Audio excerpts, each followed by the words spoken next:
Good afternoon. Hurricane Sally made landfall, as you know, in Alabama and Florida last night as a Category 2 hurricane and has caused 35 inches of rainfall in some places. That's a lot. We have hundreds of FEMA, Coast Guard. We have the National Guard personnel on the ground assisting response to the efforts, and Alabama is in great shape. And every place that we are working with the state governments, really in great shape. We are working very hard on that, but it looks like it's going to be mostly safe, but just follow the instructions of all of your local and federal people there. We have the best people that you can have. So I want to thank everybody. I want to thank everybody for working so hard in Florida. And they're very good at this. The people in Florida handle it. They know how to handle it. And the people working there know how to handle it. The governors have all been spoken to. And it's a combination of real spirit. And they have a tremendous esprit de corps. They have a tremendous sense of working on hurricanes. They've gotten very good at it. And we've certainly had plenty. Even since I've been here, we've had a lot of them. So that's in good shape, Hurricane Sally. We're going to talk about Big Ten football, but that's a terrific thing. We'll discuss that at the end. I just want to go into the vaccine distribution. Today, my administration released our detailed national vaccine distribution plan, and that includes a plan to ensure that we swiftly deliver the vaccine directly to America's senior citizens in nursing homes, and it's all set. We have our military lined up. Everybody's lined up. And we think that's going to go very nicely. We're very close to that vaccine, as you know, and I think closer than most people want to say, or certainly closer than most people understand. To get the vaccine into the hands of American people, we're fully mobilizing the awesome power of American industry and also our military. This is the largest, fastest, and most advanced vaccine distribution effort in American history by far. I was reading where Biden was saying that, he's going to have a plan. They did so bad on swine flu, you wouldn't even believe it. Take a look at their record on swine flu. In fact, the person that headed it up said it was a total disaster. We're on track to deliver and distribute the vaccine in a very, very safe and effective manner. We think we can start sometime in October. So as soon as it is announced, we'll be able to start. That'll be from mid-October on. Maybe a little bit later than that, but we'll be all set. So as soon as it's given the go-ahead, they're doing trials, as you know, and as soon as it's given the go-ahead, we will get it out, defeat the virus. We've manufactured all of the necessary supplies so that as soon as the FDA approves the vaccine, and as you know, we're very close to that, we'll be able to distribute at least 100 million vaccine doses by the end of 2020, and a large number much sooner than that. I'm calling on Biden to stop promoting his anti-vaccine theories because all they're doing is hurting the importance of what we're doing. And I know that if they were in this position, they'd be saying how wonderful it is. They're recklessly endangering lives. You can't do that. And again, this is really a case that they're only talking, just started talking a little bit negatively, and that's only because they know we have it, or we will soon have it. And the answer to that is very soon. The case updates, it's very interesting to see what's happening because the test positivity rate is down among all age groups and has fallen below 5% for the first time since this whole nightmare of the China virus began. So it's fallen below 5%. The number of hospitalized patients has decreased by 43% from mid-July, 43%. Nationally, people sick with the China virus now make up only 1.5% of all emergency room visits. So we're down to the lowest number we've had. 1.5% of emergency room visits is for the China virus. And thanks to our life-saving therapies and treatments, I think this is the best of all in terms of our great percentages and all the progress we've made. The fatality rate has fallen 85% since April, 85% fatality rate. If you look at what we've done and all of the lives that we've saved, and I'm going to ask that a graph be put up, and now it's up. This was right at the beginning. This was our prediction that if we do a really good job we'll be at about 100,000 to 240,000 deaths, and we're below that substantially, and we'll see where it comes out. But that would be if we did the good job. If the not-so-good job was done, you'd be between 1.5 million. I remember these numbers so well, and 2.2 million. That's quite a difference. So we're down in this territory. And that's despite the fact that the blue states had tremendous death rates.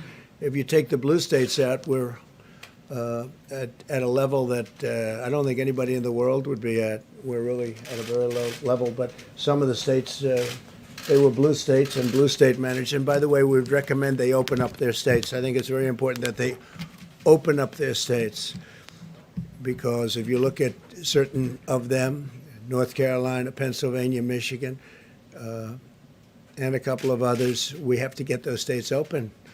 It's hurting people. It's hurting people far more than the disease itself. So we recommend that you open them, let your people have freedom. And it's unfair to your people to keep them closed at this stage. We know the vaccine. We know the vaccines are coming, but we know the problem. We understand who the vulnerable are, which is primarily people with medical problems, but in particular, people with medical problems that are older. So open up your states. To facilitate routine testing of the nursing home residents and staff, we've delivered rapid testing devices to all 13,850 certified nursing homes nationwide. So you have 13,850 certified nursing homes nationwide, and they are being facilitated in terms of testing and testing apparatus. Everything is there. We also have new tests coming, and we have one in particular that I think I showed last night, which is literally 2 pieces of very fine cardboard. It's actually a lot of delicate things going on inside that cardboard, but it's an incredible test. It's very quick, it's very accurate, and moves along rapidly. We've bought millions of those tests, and they're going to be distributed rapidly. So the testing process, where there's nobody in the world that has a testing process like ours, in addition to being number one, number two, which is India, is close to 50 million tests behind us, I believe, Scott. 50 million. They have 1.5 billion people. Tomorrow, Vice President Pence will be announcing the findings of the Nursing Home Commission to continue protecting our most vulnerable, which is our senior citizens, and we're going to take good care of them. I want to congratulate Big Ten football. It's back. And I want to, in particular, I've been dealing with him, thank Commissioner Kevin Warren for the great job he did. We've been working with him for a while. There was a rumor being spread that I didn't want football back, and it was just the opposite. That was another disinformation rumor put out by the Biden campaign, and it was just the opposite, but it really spurred me into action. I called the commissioner a couple of weeks ago, and we started really putting a lot of pressure on, frankly, because there was no reason for it not to come back. And Kevin went in and worked very hard. I want to thank the players, the coaches for working along, and they wanted it very badly. The players and coaches in particular, the parents also. And Big Ten football just announced, as you know, that they're scheduled. They announced a schedule, and it's going to be great, important to have. I want to recommend that the Pac-12 also get going, because there's no reason why Pac-12 shouldn't be playing now. And perhaps they'll start with, at least partially, I had recommended today to Kevin and others that maybe you want to start off with 25% of the stadium, or maybe you want to start off with empty. I don't know. I think they could have fans go, frankly, but they want to be careful. They want to be safe, and they will be safe. They've got a very good testing process for the players, coaches, families, etc. And so I just want to congratulate Big Ten. It's going to be great. We're going to love watching that. And again, I want to recommend Pac-12. You're the only one now. Open up. Open up, Pac-12. Get going. Said the same thing to Big Ten, and they did. And now I'm saying it to Pac-12. You have time. You really have time right now. Get going. I want to thank all of those wonderful coaches, some of whom I spoke with, and we went through a process over the last couple of weeks. And I want to thank Congressman Anthony Gonzalez of Ohio, who, as you know, was a great football player. Some people know that. I know that. But Anthony was a great player, great receiver, went to the NFL. Also, I want to thank Tim Pataki of my staff. He worked very hard on this, and he was up day and night working with Kevin and everybody else. So I want to thank Tim Pataki. Great job. So Big Ten is back, and it's going to have hopefully a great season. The census recently found that in the second quarter of 2020, Hispanic Americans' home ownership reached a record all-time high. That's all-time in the history of our country. Yesterday, the census reported that median income for Americans increased by an unprecedented $4,400 last year to a record of $68,700. In 2019, income inequality fell for the second straight year. The income gap widened under the Obama-Biden administration, and it widened fairly substantially, and it narrowed under the Trump administration. So there's a little fact that you didn't know. So it narrowed under us, and it widened under Obama. Income grew more last year alone than over the entire 8 years of Obama-Biden. And that's a big statement, but that's the way it is. In 2019, 4.2 million Americans were lifted out of poverty. That's the largest poverty reduction under any president in history. 4.2 million Americans were lifted out of poverty. The Hispanic American poverty rate reached the lowest level ever, history of our country. Hispanic American poverty rate, lowest level ever. I created the greatest and fairest economy in history. The biggest gains went to lower income Americans. As they measure that kind of thing, we will be back to full strength very soon. We're going to have a fantastic year next year. It's looking like that. I think you're going to have an incredible third quarter. The numbers are looking very, very strong for the third quarter. We have numbers that we're going to put out tomorrow, some of the individual things, car production, housing ownership. So many different things are just at levels that nobody thought possible as we round the turn on the pandemic. The anti-police crusade from the Democrats and the radical left, and radical left Democrats also, has to stop. The left-wing war on cops puts our officers in danger and our communities at very grave risk. Can't do this. Biden described the police as the enemy. They're not the enemy. They're the friend. They're our friend. They're helping us. And if you go to, I just saw a poll just came out or recently came out where African Americans by 84% wanted more police. They wanted safe neighborhoods. In Phoenix last night, a federal officer was gunned down in a drive-by shooting. In L.A. this weekend, everybody saw that. This horrible human being, or whatever you might want to call him, I think him. They're looking all over. They're trying to find him. We're going to find out. We're going to get him. But in L.A. this weekend, 2 sheriff's deputies were ambushed and viciously shot, and they can never be the same. They're getting better, but they can never be the same. I'll always stand by our heroes of law enforcement, and we want to stop this horrible rhetoric and stop it fast. I want to ask Scott Atlas to say a couple of words because I heard Biden talking today about he wants to come up with a distribution plan, a distribution for the vaccine that we came up with. A couple of things. We came up with that vaccine. It'll be announced fairly soon, but regardless, this month, next month, in a level of time that nobody thought was possible because of what we did with our FDA in terms of streamlining it. I want to thank Dr. Hahn. But what we've done with the streamlining has been incredible and very safely. Number one is safety. Number two is speed. But you can have perfect safety and have much more speed, and that's what we did. We did this for more than the vaccine having to do with the China virus. This was also for other things. So many other great drugs are out there that would take 10, 12 years to get them approved, and we've moved those schedules up a lot. But if this were Obama, Biden, this would have taken 2-3 years before you were at a stage where we are now at.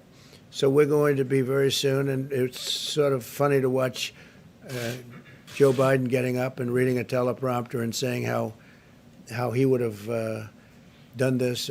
They had H1N1. He calls it the N1H1. It's H1N1. It's called the swine flu, and it was a disaster. And as I said, the person that ran it for him said the worst things about it. I mean, just they didn't know what they were doing. They quit. They had no clue, and that was easy by comparison to this. There's the most contagious flu or virus that anybody's seen. This is unbelievable how contagious it is. You found that out. But I watched Biden quickly as he discussed without knowing a thing about a distribution plan. And he said that we don't have a distribution plan, but we do indeed. Our military, we have everybody involved. It's a great plan, and it's a plan like no other. And we can start doing it, I believe, the day that we come up with the vaccine, when it's done. We'll start that same day or the day after. Our military is very much involved. And they deploy troops. These are the generals that do logistics and all of those things, and we'll have it all over the country. And then ultimately, hopefully, we'll be helping the world with the vaccine. And it's very exciting. But maybe I'd ask Scott Atlas to come up and describe a little bit about the distribution plan in particular, because Biden acted as though there was no distribution plan. And we've been working on this for months. And it's ready, and Scott has really taken a hold of it and done an incredible job. And please, Scott, thank you. Okay, thank you. Thank you, Mr. President. And I didn't develop the plan. I'm just relaying information here. But this is a plan that's a 57-page document that was sent to every state today. And there's a different part of this that was given to Congress today. It was released by HHS. It's on the website. And in fact, I thought it was covered actually by the media, so I don't think it's a surprise, but it's a comprehensive plan. It's a public-private partnership to get everything done in terms of logistics, the IT that's necessary to trace the first dose, because some of these vaccines are anticipated to be 2 doses. There's tailoring, of course, by the states and their specifics, and there's an administration of the vaccine plan that will be done in over 51,000 outlets, including for particular attention to minority areas, over 14,000 federally qualified health centers. And as the President just said, within the first 24 hours of FDA's approval under an emergency use, we will have vaccines being delivered within the first 24 hours. And it will be done at virtually no cost to Americans. And in terms of the dosage, there will be, is it anticipated that no later than January, all the top priority people will have received the vaccine or be able to receive the vaccine. And so that kind of prioritization, which is the general prioritization done for all vaccines that are developed, particularly in a pandemic setting, goes to the high-risk people, the people with other underlying conditions, as well as first responders and people working directly in healthcare. And so that's going to be done very rapidly. Okay. Good. Thank you. Thank you. Yeah, go ahead. Mr. President, earlier today, Dr. Redfield confirmed that it looked like November, December, the first doses would be able to be distributed. But then he said that the vaccine for the general public likely would not be available until probably next summer, maybe even early fall. Are you comfortable with that timeline? No, I think he made a mistake when he said that. It's just incorrect information. And I called him, and he didn't tell me that, and I think he got the message, maybe confused, maybe it was stated incorrectly. No, we're ready to go immediately as the vaccine is announced, and it could be announced in October, could be announced a little bit after October. But once we go, we're ready. As you know, Pfizer's making this, they're taking a tremendous financial risk, and they're spending billions of dollars on actually making this vaccine. They're in a stage where they're actually making it because they feel very confident as to the results. They'll be announcing their results fairly soon. And no, that's incorrect information. He was pretty clear in the way he said it. Yeah, well, I think so, but I don't think he means that. I don't think when he said it, I believe he was confused. I'm just telling you, we're ready to go as soon as the vaccine happens. So when do you want to see it available? What would be a timeline I would that you say would be that happy with? we will start distributing it immediately. But to the general public. not To just the the general highways. public very shortly there. I mean, it really to the general public immediately. When we go, we go. We're not looking to say, gee, in 6 months we're going to start giving it to the general public. No, we want to go immediately. No, it was an incorrect statement. I saw the statement. I called him. I said, what did you mean by that? And I think he just made a mistake. He just made a mistake. I think he misunderstood the question, probably. So if you were to put a timeline on when every person in America will be able to get a vaccine, what would that date be? I think it would be very soon. I think our distribution process is going to go very quickly.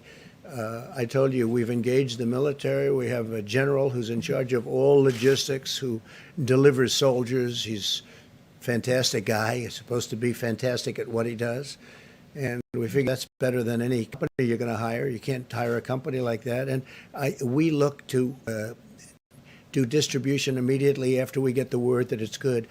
And I think they're having tremendous success with the vaccine itself. I think the results will be early and strong. The safety has to be 100%, and we're going to insist on that. And obviously, the companies are going to insist on that also. So could you put an actual date, like January, February, March? Scott, what would you think? Yeah, as I said, the high priority people will have Sure. in sometime no later than January. I mean, of course, it depends on when things are approved and the emergency But what use about is given. I'm talking about the low understand. priority Yeah, people. I can finish. Yeah. And then it's anticipated there will be 700 million doses by end of Q1. That's 700 million doses. So by the end of March. That's end of Q1.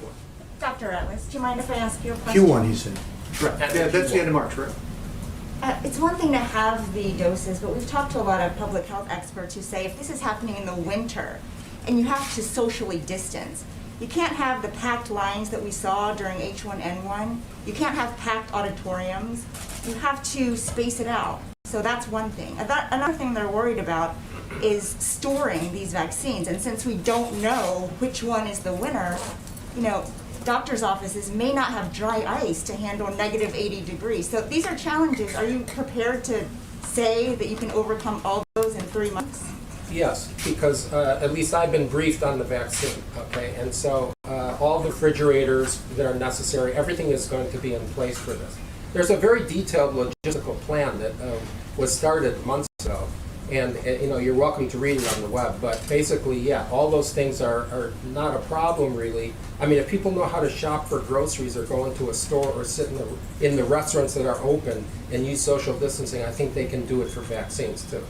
And you also have more than one company. You have Johnson & Johnson, you have Pfizer, you have Moderna, you have others.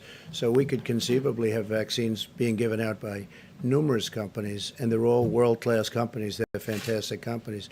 That could happen also. Okay? Yeah, please go ahead. Thank you, Mr. President. Are you prepared to sign off on the Oracle and TikTok deal even though the Treasury isn't getting paid? And also, does the deal meet your requirements in terms of national security concerns? Okay, they're giving me studies on the deal. It has to be 100% as far as national security is concerned. And no, I'm not prepared to sign off on anything. I have to see the deal. We need security, especially after what we've seen with respect to China and what's going on.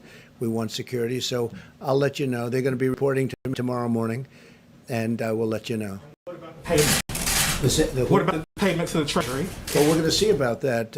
Amazingly, I find that you're not allowed to do that. You're not allowed to accept money. So what kind of a thing is this? If they're willing to make big payments to the government, they're not allowed because there's no way of doing that from there's no legal path to doing that. And I'm saying, wait a minute. They're willing to make a big payment to the government, and we're not allowed to take the money. When does this happen? How foolish can we be? So we're looking into that right now. You understand that? In other words, I said no. I want a big chunk of that money to go to the United States government because we made it possible. And the lawyers come back to me and they say, well, there's no way of doing that. You know why? Because nobody's ever heard of that before. Nobody's ever said that before. Nobody's ever said, well, we'll approve the deal, but we want a lot of money to go to the government because by approving the deal, we're making the deal valuable. They've never heard of that before. Okay? Can you believe that, right? Hard to believe. Yeah, please go ahead. Yeah, a quick follow-up on TikTok.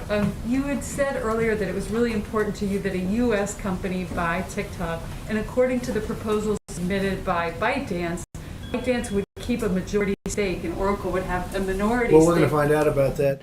We're looking into that from the standpoint of ByteDance. We don't like that. I mean, just conceptually, I can tell you I don't like that.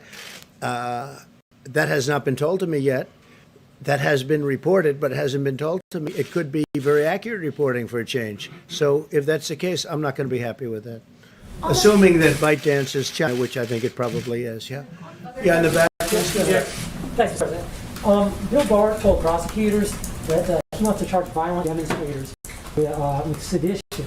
And he told Judge Janine that if there's violent demonstrations on election night, we'll put them down very quickly if they do that. Look, it's called an insurrection. So I'm wondering why you want to use that kind of rhetoric when there's such a Well, the volatile question was situation. asked to me about if you have violent demonstrations. Yes, we will put it down very, very quickly if there is. Absolutely. Are you making And I plans? think the American public wants to see that.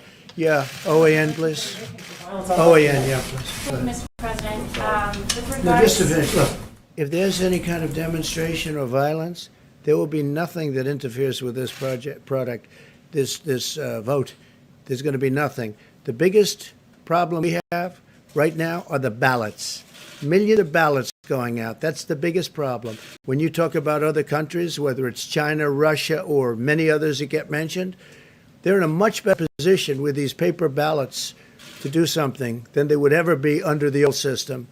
And that's our biggest problem. Our biggest threat to this election is governors from opposing parties controlling ballots, millions of ballots. To me, that's a much bigger threat than foreign countries, because much of the stuff coming out about foreign countries turned out to be untrue. What is true is that many elections have taken place over the last year and a half using the ballot system.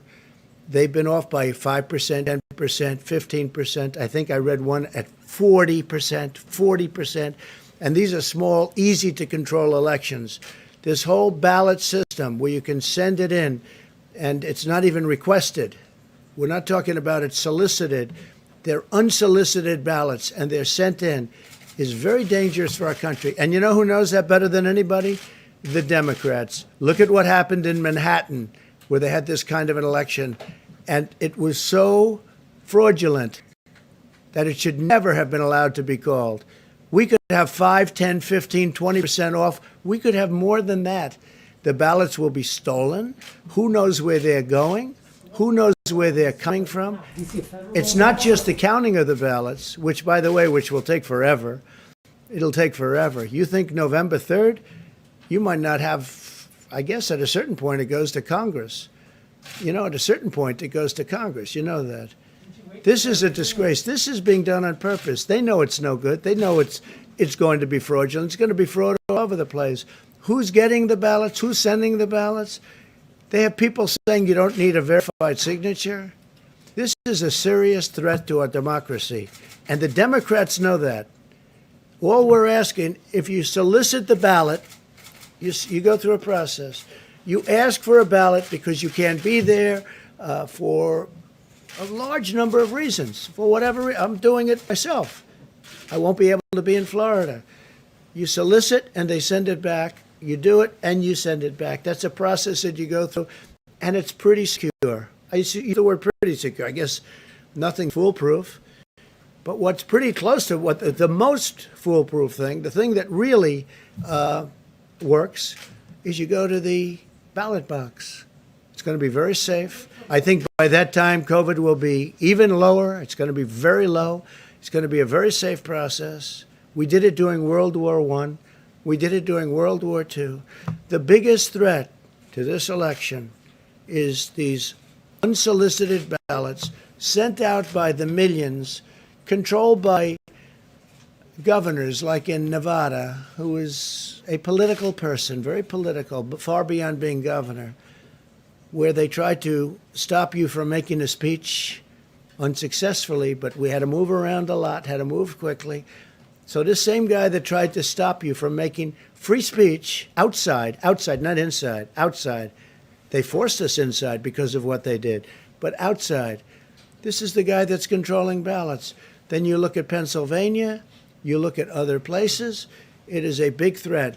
And as far as China is concerned, and Russia, and they say North Korea, they say Iran, they say places, who knows? But they say all these different places.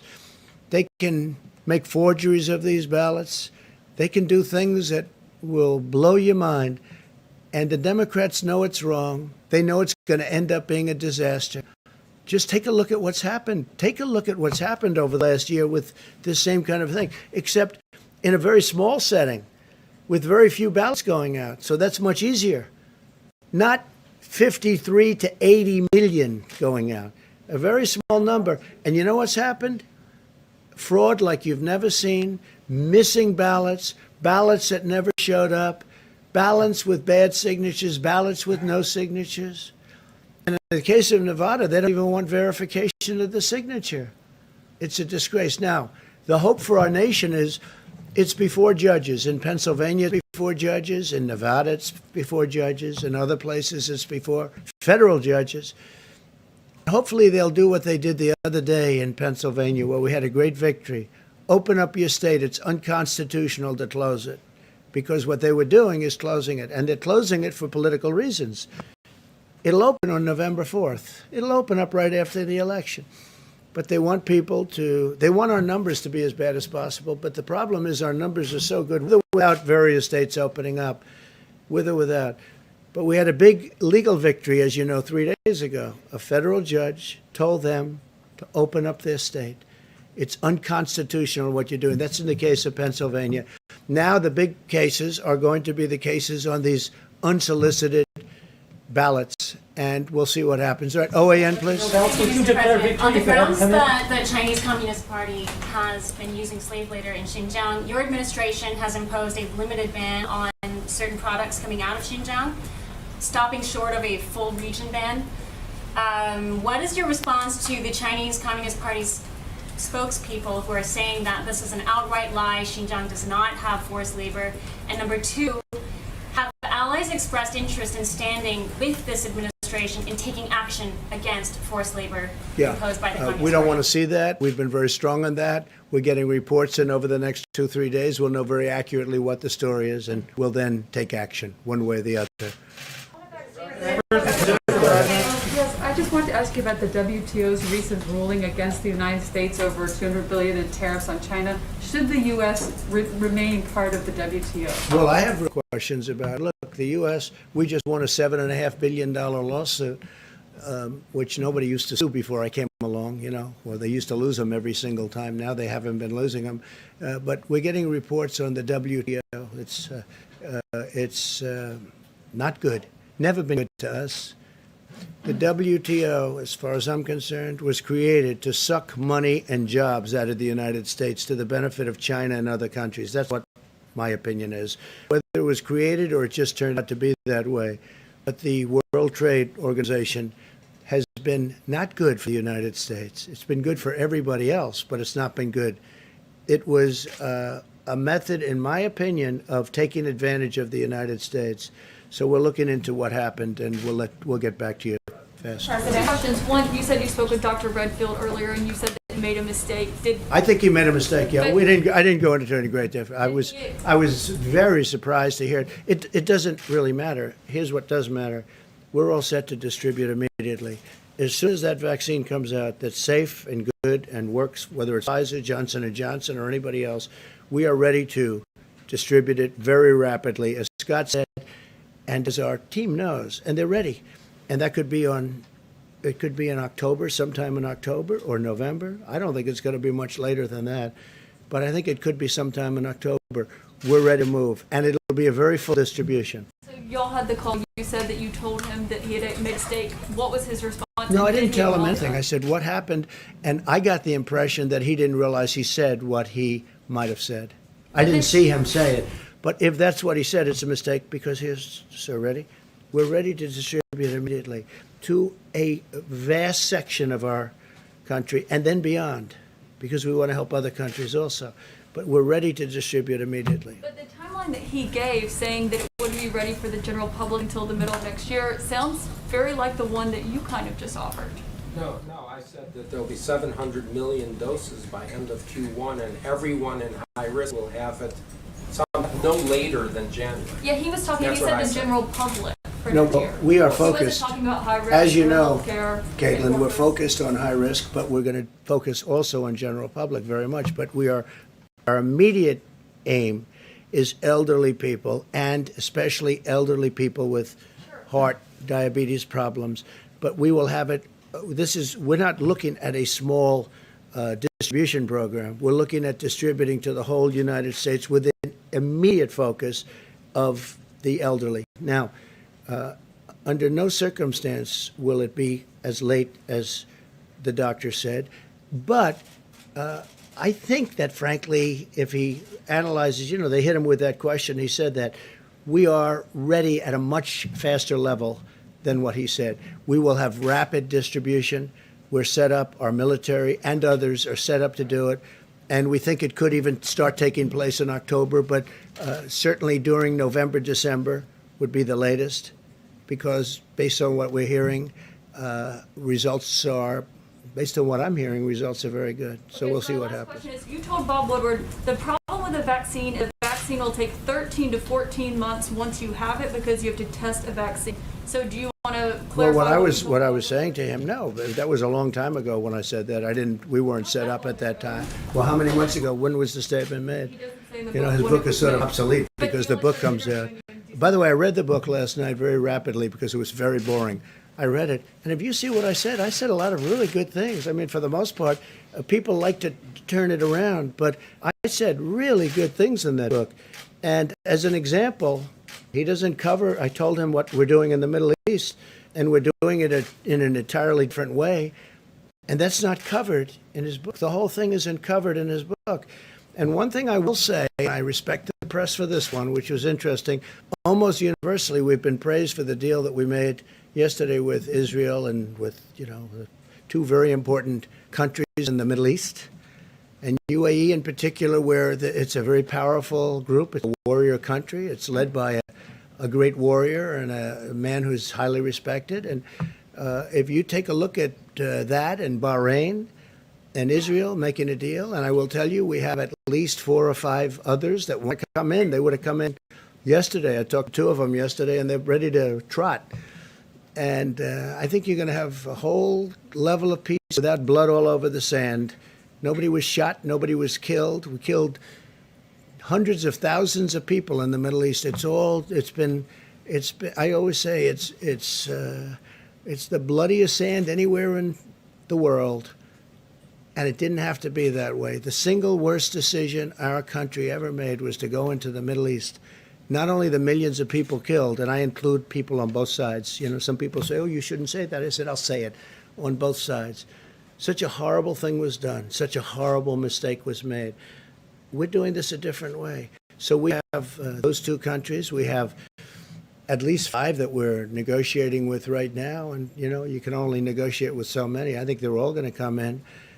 I think ultimately the Palestinians are going to come in. These are all the people that are funding them. I stopped funding the Palestinians fairly early on because they were saying bad things about our country. I said, what do you mean? We're giving them $750 million a year, and they're saying all bad things about our country?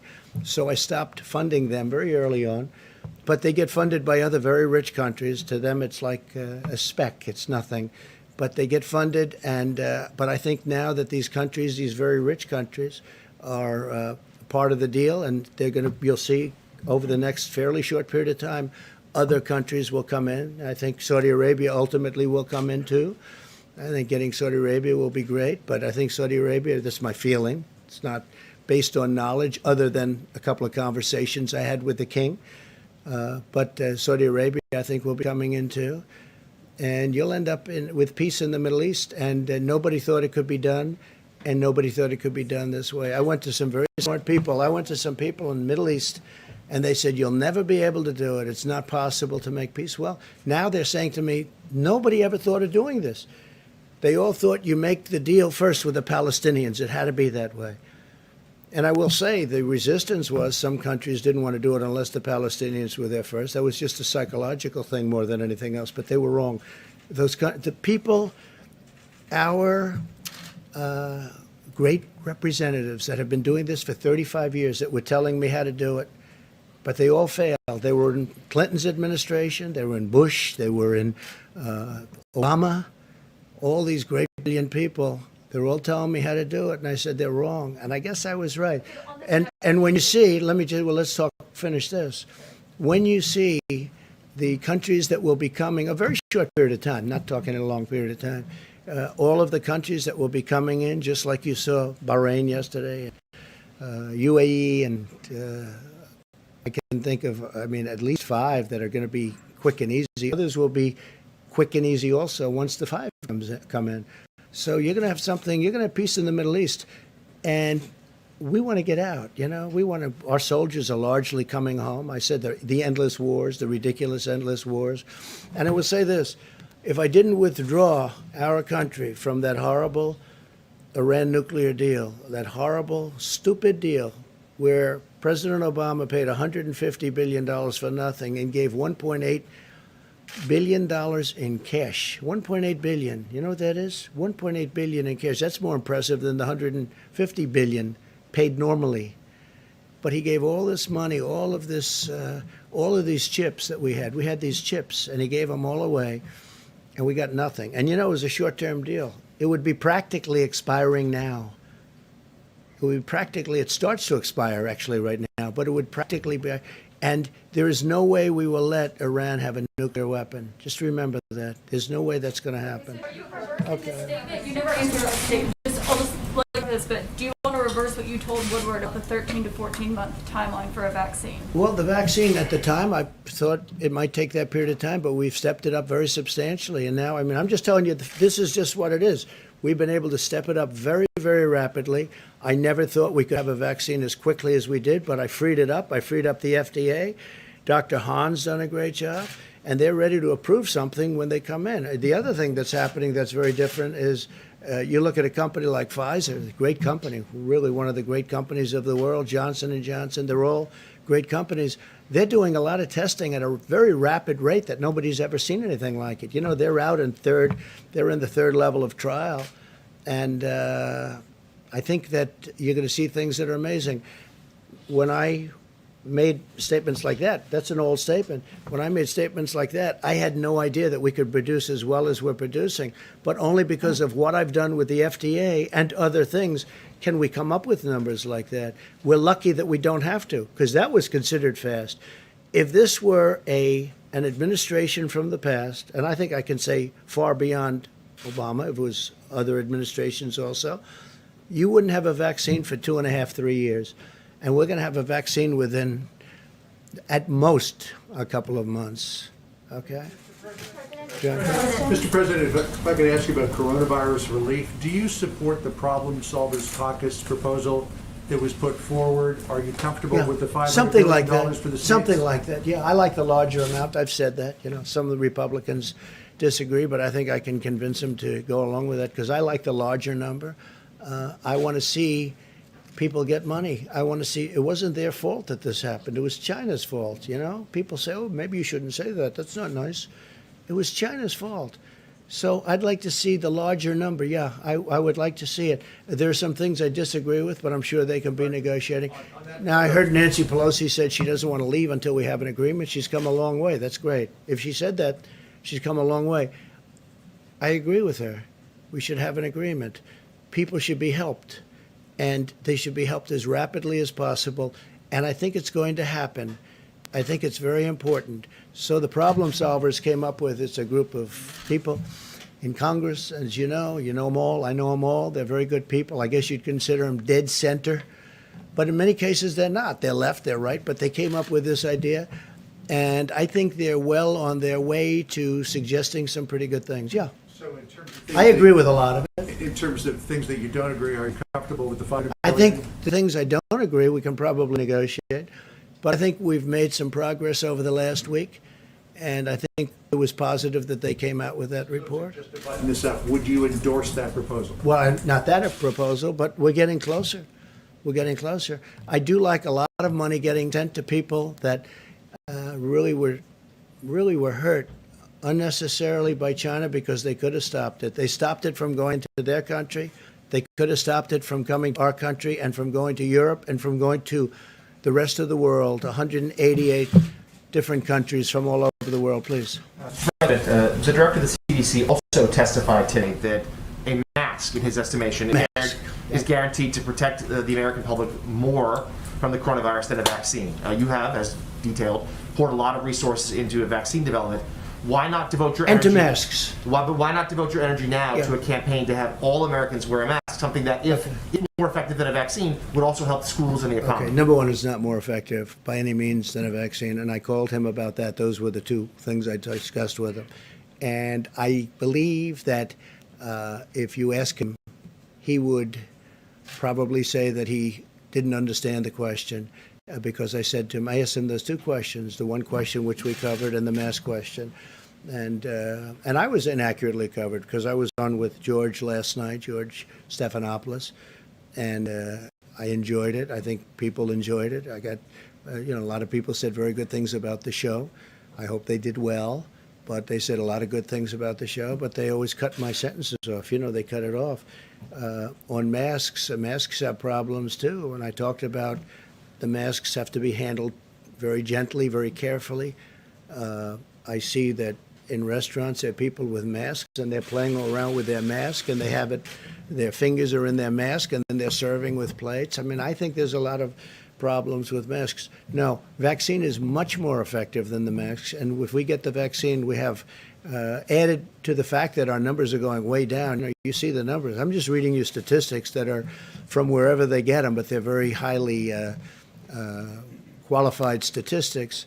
But no, the mask is not as important as the vaccine. The mask perhaps helps. Don't forget, a lot of people didn't like the concept of masks initially. Dr. Fauci didn't like them, and a lot of people didn't. And I'm not knocking anybody because I understand both sides of the argument.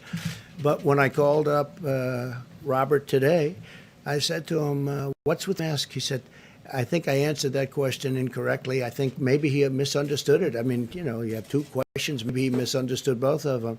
But the answer to the one is it's going to be a much faster distribution than he said. Maybe he's not aware of the distribution process. It's not really his thing as much as it would be, let's say, mine.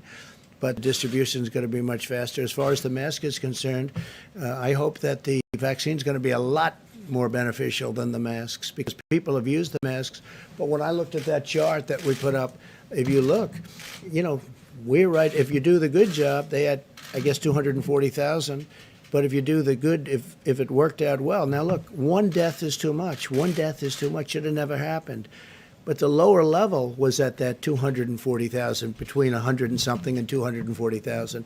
As far as the mask is concerned, he made a mistake. But on the masks, I mean, perhaps they are part of the role for the decrease in cases because they are effective, as you just said. So I know you've wanted. No, they may be effective, Yeah, sure. and I wear them when I'm in a hospital or when I'm in a setting with a lot My of. question is, why not wear it more often, or have the White House staff wear it more often to set an example for the country? Well, I'm tested, and I'm sometimes surprised when I see somebody sitting and, like with Joe. Joe feels very safe in a mask. I don't know. Maybe he doesn't want to expose his face. I don't know what's going on. He'll be way away from people. Nowhere near people. There'll be nobody with him. He doesn't draw any crowds, so he'll have circles, these big circles. They'll be way far away. There's no reason for him to have masks on. We get tested. I'm tested. I have people tested. When people come into the Oval Office, it's like a big deal. No matter who they are, the heads of countries, they all get tested. So I'm in sort of a different position. And maybe if I wasn't in that position, I'd be wearing it more. But I worn masks, and especially I like to wear them when I'm in hospital. Not for me so much as for other people. Okay? Thanks. Yeah. Mr. President, can I just ask you I have about... two questions, Mr. President. One for Dr. Atlas. Dr. Atlas, you mentioned minorities would be the first focus of the distribution. How would that exactly work in practice when it's being distributed specifically to minorities? And then secondly, for you, Well, he didn't say minorities. He says minorities said the and focus- senior citizens, yeah. Oh, sure. But can you talk us through a bit more on the focus on distributing to minorities and how that would work? And then for you, Mr. President, you mentioned the drop in the poverty rate. Specifically, we noticed at Just the News that the poverty rate for African Americans hit historic lows, that the household wealth increased historically for African Americans. What was driving that increase in wealth for African Americans? And now in 2020, with the coronavirus, with unemployment spiking, what would be your plan for the second Yeah. term to improve lives for Well, I'll go African Americans? first because of your question. I appreciate your question. And yeah, we've had a tremendous drop in poverty for all people in our nation, but in particular for African Americans. And that statistic came in, and it's because the African American community, the black community, has had the lowest the best employment numbers that we've ever had, both employment and unemployment, depending on how you want to define it. But we've had the best employment numbers we've ever had. Now, we had the greatest employment in the country ever, almost 160 million people. We've never been close to that number, but we were just 6 months ago. And I'm very proud of the numbers. African Americans, Hispanic Americans, they had the best numbers they've ever had by far, both employment and unemployment, depending on definition. Thank you very much for that question. Scott, you want to answer that? To clarify, I said that the first prioritization is the high-risk people and frontline healthcare workers. But just to reiterate what I said, there are 51,000 outlets for distribution, for vaccination. And there's over 14,000 federally qualified health centers that are particularly targeted to minority and low-income areas. So that's a focus. I want to point out two other things. We're also prioritizing testing to historically black colleges and universities. And we're in the process of getting that finalized because we know that there's higher morbidity in certain ethnic groups. And the last thing I would say is it's particularly heinous and egregious abuse of the media to instill fear into people about taking a vaccine, because there is no shortcut here. Everything is safe, everything is effective, and for people who have particularly an influence on minority communities to instill fear and doubt is a particularly outrageous abuse of public policy and of leadership. These are people that have higher risk. And so I implore everyone who's in a high-risk category that when we get a safe, effective vaccine, they should take the vaccine. I will say this is a phenomenon that only happened when they realized that we may very well have the vaccine prior to a certain very important date, namely November 3rd. Once they heard that, the Democrats started, just to show you how bad the intention is, they started knocking the vaccine. Had nothing to do with the vaccine. It was totally made up. It's all disinformation.